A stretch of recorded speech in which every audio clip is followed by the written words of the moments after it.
What's up, everybody? It's Ty the Bourbon Guy, and welcome back to another whiskey haul. Today we're going to talk about some of the whiskeys that I recently got actually during a tasting. So there's a liquor store in the area here in Indianapolis. I've talked about it a million times. It's called West Clay Wine and Spirits, and they do a thing in December, or at least they did. I don't know if they're going to continue to do it, but they did it where like there's a tasting each day in the liquor store, right? And it could be a wine or a beer, it could be bourbon, it could be scotch, it could be whatever it is. And if you go to 10 of these tastings, you have the opportunity to get one of these allocated bottles at retail price. So for me, it's paid off pretty well the past few years that they've done this. Again, I don't know if they're going to continue to do it, but either way, regardless of whether it's for an allocated bottle or not, supporting a local liquor store, especially one that has supported me for a long time and just my content, it's the least I could do to show up to a tasting and try a bourbon for free, right? But Heaven Hill actually came out to one of their tastings, or did one of their tastings there at the store.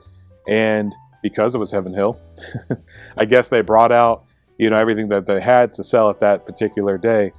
So I was one of the first ones there, and I noticed like pretty much every bottle that's next to me is all bottles that were purchased at that event.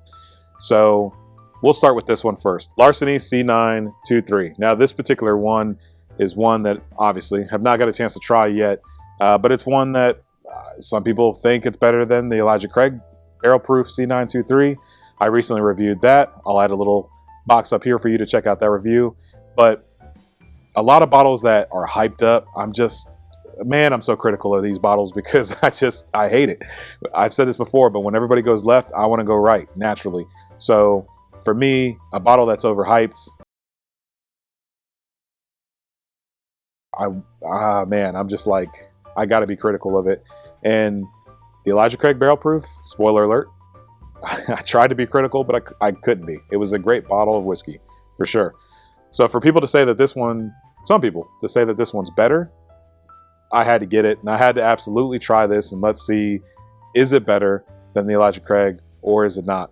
I think the other thing to remember is whether it's better or which one's better, whatever, doesn't matter. Great bottle of whiskey. So same thing I said about the Elijah Craigs. When you look at these different batches and you hear people say like A was better than C and C is better than B, and that's all fun. And I think it's part of the whiskey community right now. And it's part of being an enthusiast to kind of nerd out with stuff like that. And I love doing that as well. But at the end of the day, for those maybe just getting involved in whiskey, or maybe you're still just trying to understand the different batches, it doesn't matter. None of that matters. It's not like you're going to come across this bottle and it's the B batch, and it's like, oh, now it's not a good bottle of whiskey. Regardless, at the end of the day, Larceny Barrel Proof is a very good whiskey. And so I think keeping that in mind, doesn't matter what the batch is on this label, I'm still buying the bottle. All right, the next one that they had there was the Henry McKenna. This is the 10-year bottled in bond. This one was kind of known as, a few years ago, kind of being around everywhere. A lot of people said collected dust. Nobody was interested in it. I wouldn't say nobody was interested in it, because I was. But, back then you can get a bottle of it for $30 or whatever it was. I get all that.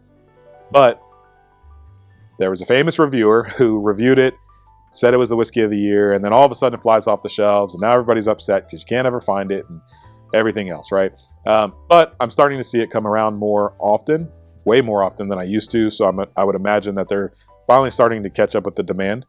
The only piece to this, or part of the piece of this, is that the price has also increased. No longer a $30 bottle. I've seen it anywhere between $60 and $70, something like that, but it doesn't matter. Even at that price range, it's still one that I get.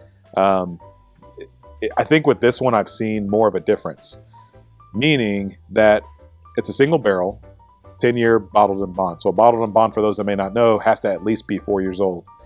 This is 10 years old. It's a single barrel, meaning that it literally came from a single barrel.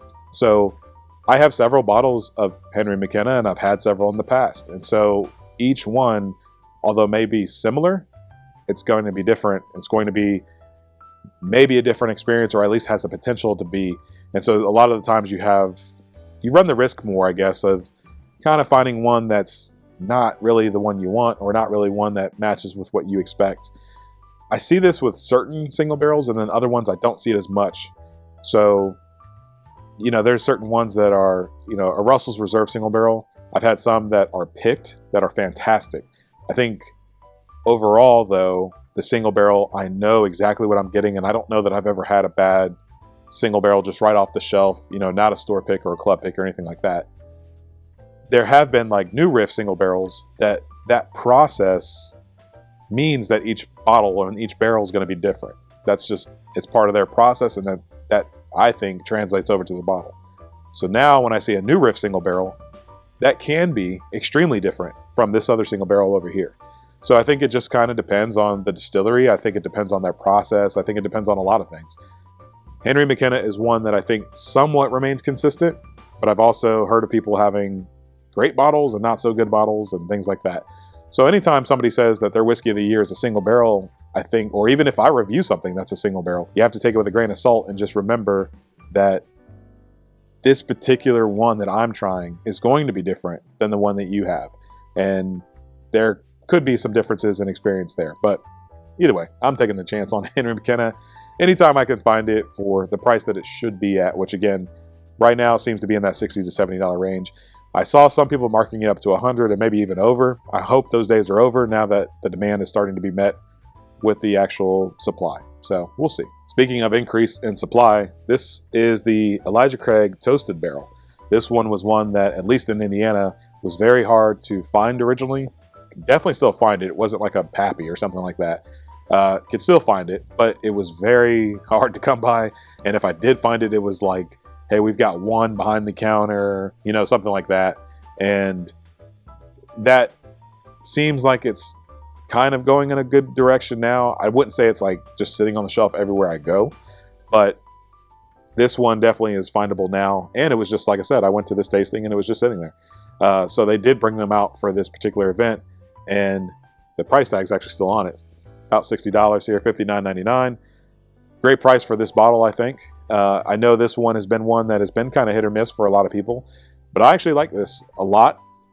This is actually one of my wife's favorite bottles, so I bought it, and I could basically just say like, oh, it's ignore the other bottles that I bought.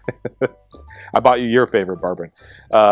Luckily for me, my wife loves bourbon and enjoys this hobby of mine that I have as well. But one of her favorites is this Toasted Barrel bourbon, and it's one that I've had friends maybe go by the distillery and grab me a bottle and all the stuff before.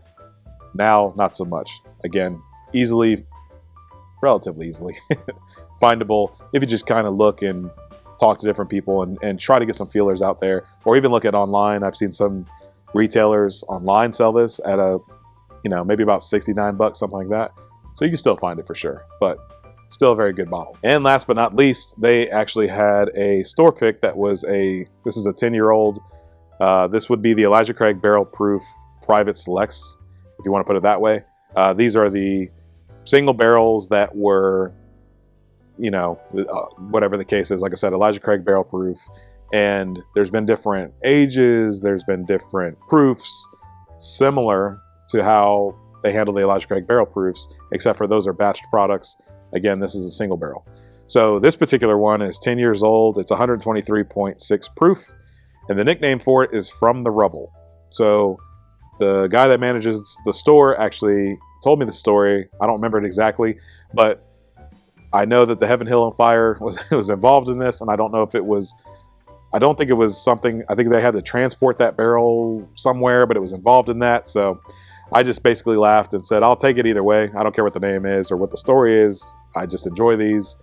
So I'll still buy it, but I kind of laughed because whiskey loves a good story. From the Rubble is a perfect name for it. So that's everything I got from the Heaven Hill tasting, and it was a fun event. It was cool to just try different things. They're all whiskeys that I've had before, but just going there and supporting a local store, talking with the person there, the rep from Heaven Hill, and about the whiskey, and maybe learn something that I didn't know. They also had free merch there. They just had, koozies and earmuffs and pens and notebooks and whatever. I mean, I think the part that I realize that's more fun for me in those situations is going there and just talking to different people. So there's been people that I've seen at those tastings that say they subscribe to this channel or follow me on Instagram or do whatever. And to me, that's the coolest thing.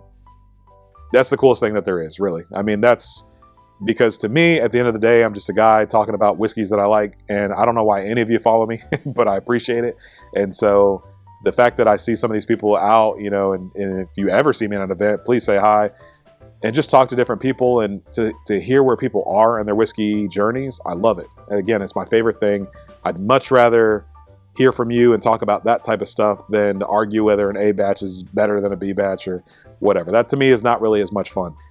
The fun is somebody saying that either they follow me or somebody saying they're getting into whiskey, and all I've ever really had is the Elijah Craig. I don't know anything else, you know, up here that they have. And maybe I can tell them, like, try the toasted barrel or try this larceny, or, you know, whatever the case is, and kind of walk them through that. To me, that is what it's all about. And that's where I have the most fun in this whiskey journey, this wild world of whiskey, or whatever you want to call it. And that's to me what it's all about. So for all those that were at that event, or just tuning into this video, thank you so much for your support. It always means the world to me. And I'll see you in the next whiskey video. Cheers.